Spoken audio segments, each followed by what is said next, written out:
એના માથે બાબાદેવ અને ખતીઓનો મોટો હાથ છે પાછો. એટલે ઈ જે ફેસલો કરે બરોબર કરે.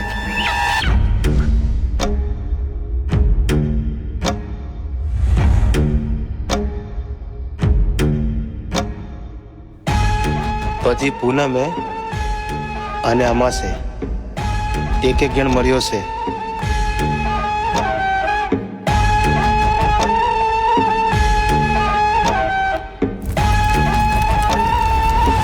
મતલબી માણસ છે આ મતલબી માણસ પોતાનું જ વિચારતો રહ્યો હંમેશા.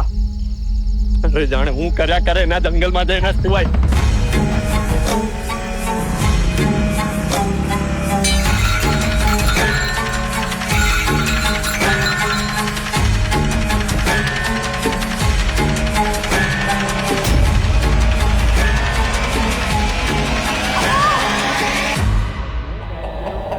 દર 15મે દિવસે એક માણસ મર્યો. એ કોઈ જાનવર તો નહીં હોઈ શકે.